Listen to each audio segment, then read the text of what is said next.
everybody, it's your girl Dejea Jasmeen with the Dejea Talk Show. Thank you first of all for tuning in. I am super excited because we are wrapping up season 1 of the Dejea Talk Show.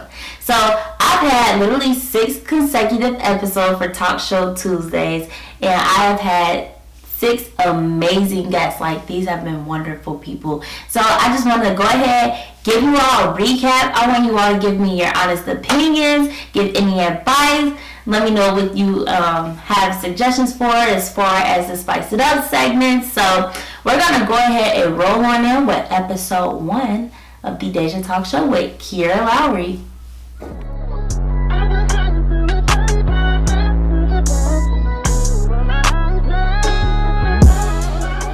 What challenges did you face while you were trying to get your storefront? I'm going to say the biggest challenge, the city. No, for real, the city, permits, contracts, everything, the city. Okay, so when I very first interviewed you, is actually when I started as well. That was 9 months ago that we completed our interview. You know, within a 9-month time span, somebody could either make a lot of progress or a little bit of progress. In my perspective, you've made a whole bunch of progress within these past 9 months. So do you mind sharing what accomplishments that you've reached within that time span? Yeah, I think the last time I was on your show, I was telling you all that I had a new store coming soon. When I first opened the store, we literally opened with just bundles. We didn't have the walls, we didn't have everything, but our lease was ending, so we had to get to it. And over the months, our store just grew. We got the display cases, we got the hair walls, and now we just working on our advertising. Yeah, so what kind of advertising do you mean? Like t-shirts or? A little bigger than t-shirts. We got a couple of bench billboards. We got a couple of big poster billboards. We got a couple of bus billboards coming soon for the holiday season and the prom season and everything. Okay, so Kira, she's an awesome person. Like, I love her. I respect her hustle. Like, she was in an amazing place the very first time that I interviewed her. Like, she was in a place like that a lot of other people can hardly get to because they just don't have the drive or the motivation or even just simply the consistency. And within a 9-month time span, she's made even more progress. She has her own storefront now. She has billboards. She has bus billboards. And she's just doing the thing. Like, she's very smart with her investments. She's very smart with the way that she moves. And speaking of investments, let's go ahead and roll into the Lawrence Kane episode number 2. We do not own copyrights to this song. Absolutely. You know, you got to say that in 2019. Okay, we're good. I would just say, you know, understand what you're after. Right? I'm gonna look in the camera, man, because people need to really understand this. Whatever you're after, like, be okay with your number. Be okay with your dream car. And be okay with other people wanting more. Like, if I want $1 million and you want $5 million, that's not going to stop me from getting my $1 million. And it shouldn't stop you from getting your 5. So we got to understand what we after. And then ultimately, you know, you got to judge your day not by its harvest, but by the seed you sow into it. So if you say you want that $5 million, your actions should show it. You know, I shouldn't have to guess if you're going to have it. I should know based on what you out here doing. Lawrence is a super dope person. Like, that was a really good interview. Like, I learned a lot off of that interview in general, outside of, like, you know, learning from him on a day-to-day basis. And he's just a really positive person. And speaking of positive people and positive vibes, which I am all about, I went ahead and I made sure I interviewed actually somebody who is now my sponsor, AB from PBO Positive Vibes Only. Let's go ahead and look at the recap.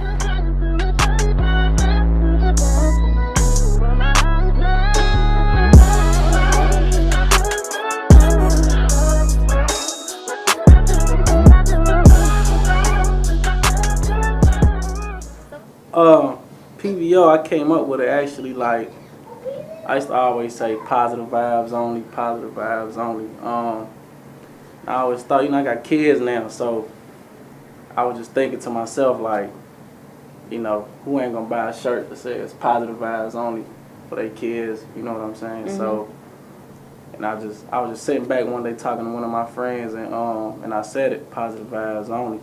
Then, you know, the abbreviation just came with it, PVO. So that's how it kind of came about.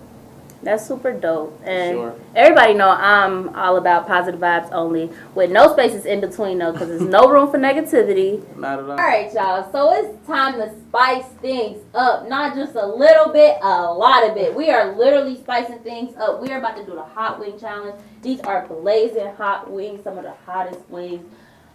I don't eat hot food, so this is not going to look too pretty for me, but y'all going to see me cry. All right. So we eating 5 wings each. Whoever eat the most wings or finish their wings first win. That's period.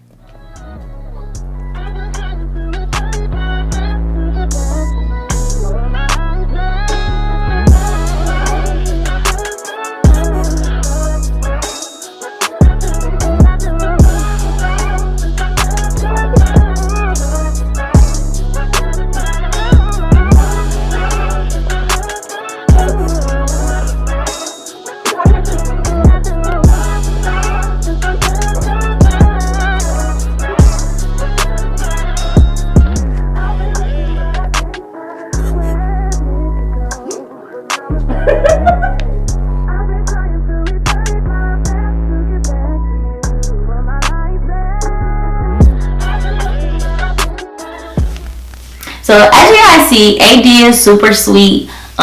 He's all about positive vibes. I'm all about positive vibes. So that was just like a dope interview for me to do. Like I was super excited to be there. He was very welcoming. So speaking of welcoming, I actually attended a random event. It's called Cincy Street Meet. It was the 2nd annual one. Unfortunately, I did miss the first one. And I was around a lot of people that I've never seen, never met. And it was just pretty interesting. So I met a whole bunch of models, photographers, videographers, managers. And it was just a super dope event put together by Adam Delane. So let's go ahead and check that out. See how that went.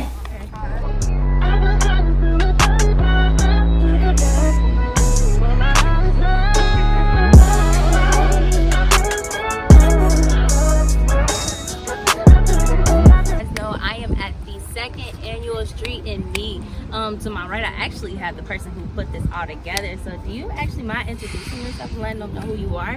Alright, I am Adam, Mr. Give Me Face. That's my Instagram, at Give Me Face. Photographer. What made you come up with the idea of street meet? Well, the Cincy Street Meet basically began a year ago. I got tired of going to meetups. What we have in the photography, where we call them meetups or group shoots, where it's basically models and photographers meeting up and just flicking it up, as you see. Yeah. So I got tired of going to the same ones, meet the same people. Models come in with their nails not done, face not done, looking like just regular clothes. Yeah. I just got tired of that.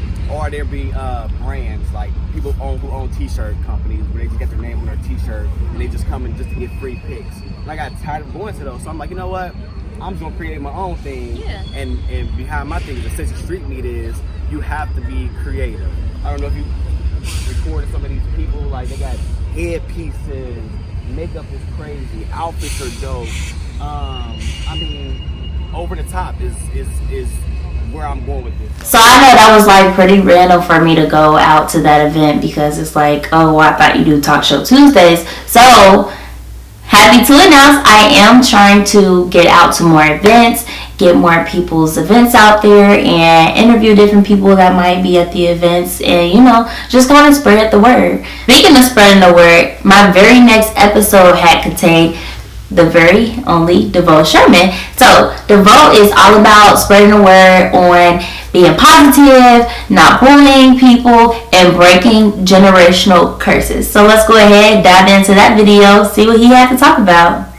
I went on your social media one day. I was doing some research on you, and I'm just like, okay, build bridges, not walls. Yeah. What's that quote, and what was your whole concept and dilemma about that? Yeah, I really just think as a culture we need to we need to build more bridges. And just because there's so many things that we've been through, 400 years of slavery, and all those different variety of things that affect us personally, from stopping us from building with each other, from building that bridge of hope, sensitivity, rejection, and just a lot of different things that we go through that we normally don't talk about. I can remember a few times that being an entrepreneur, I was rejected so many times from different schools, people that were leaders, people that looked like me, and said, we don't want you here because we don't know you. Yeah. So it was just like, Dad, I'm young, I'm just trying to get it. And the thing was, again, I became that resilient serial entrepreneur by not allowing the stigma of young black male to define like who I was. Yeah, for sure. On my journey. So, and I always kept this in the back of my mind, like, there's always been people that paved the way for us. And with that being said, it's like, we have to do the same for the next generation, and we have to do that for each other. And if we can't come together, like, nobody is going to be here to save us. Right. So we have to save ourselves. So that's why I want to build more bridges and not walls. DeVoe definitely dropped some gems in that video. Like, I'm going to keep saying it. He's about breaking generational curses, which actually leads me into my next guest, Shannon McCoy. Not only was she trying to break her own generational curse, but she didn't want her daughter to end up in the same position that she ended up in. So to break that generational curse, she's actually building her daughter, got her daughter her own business set up, and she's only 7 years old. Alright, so like, I know that you said like you're kind of like juggling in between two businesses at the moment. So you have Get Blown Away and you have Amputee. So can you tell us a little bit more about Amputee? Well, AM Beauty Collection, that is for my daughter. It's Avery Marche Beauty Collection. She has lashes, she has lip gloss, she has hair, lace, and she has wigs. She's 7, so I'm running it right now, but it was built so that later on down the line when I'm pushing for 13. She can start running her own business. Yeah. And you can start paying your own bills. So, like, what made you do that? Like, a lot of people don't really think about stuff like that. Just my childhood and how I was brought up. I just really don't want her to go through certain things, especially financial. Yeah. I don't want her to go through that. I don't want her to have to really live the struggle. I've done the struggle. Yeah. You just live with it. So it's just mainly for her, so when she gets older, she doesn't have to work for anybody. She can work for herself. And that's period. Shannon McCoy is really building a boss. Like, Shannon McCoy is a girl boss herself. She's creating a girl boss. And speaking of girl bosses, my very next episode contains Kimberly Johnson. I really wanted to do something special for the month of October. Therefore, October is Breast Cancer Awareness Month, and I wanted to do something really heartwarming, and I wanted to do something significant for my audience.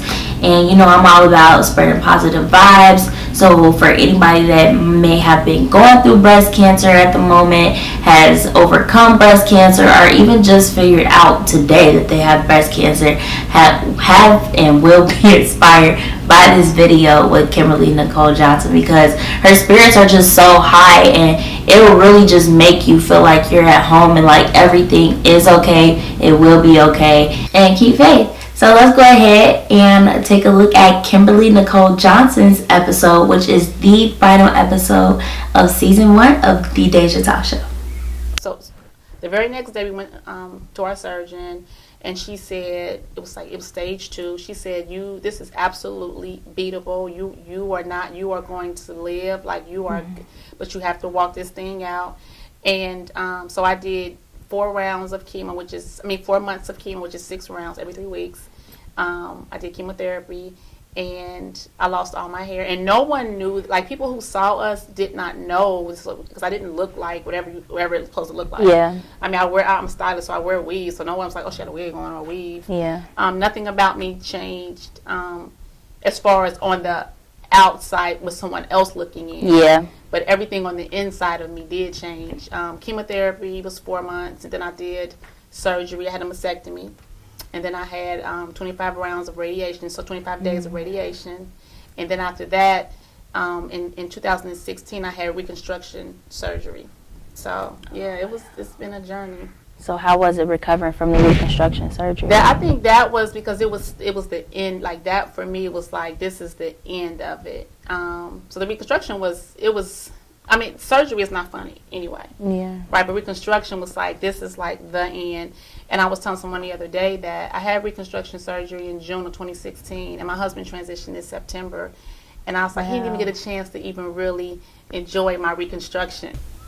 Alright, so I was super inspired by Kimberly Nicole Johnson's story. Like, she really moved me. Like, I literally almost got emotional. Like, and I really try to keep, like, my emotions to myself throughout the videos just because, you know, if I start getting emotional, they're going to start getting emotional. And, yeah, that's not what we want. We just want all positive vibes, all smiles, and that's all I am about.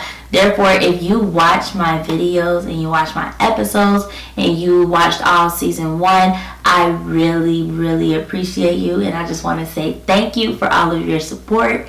And I would love to get some feedback. Please let me know if you want to see more interesting Spice It Up segments. Let me know if you have any suggestions for people that can possibly be a guest on the Dejea Talk Show. And lastly, please be sure to like, comment, subscribe. Tell everybody, tell your mom, tell your dad, tell your cousins. Everybody follow The Dejea Talk Show. And do not forget, also follow every single guest that has been on The Dejea Talk Show, because I would be nothing without them. And I am nothing without any of my viewers. Therefore, thank you so much for watching the recap of Season 1.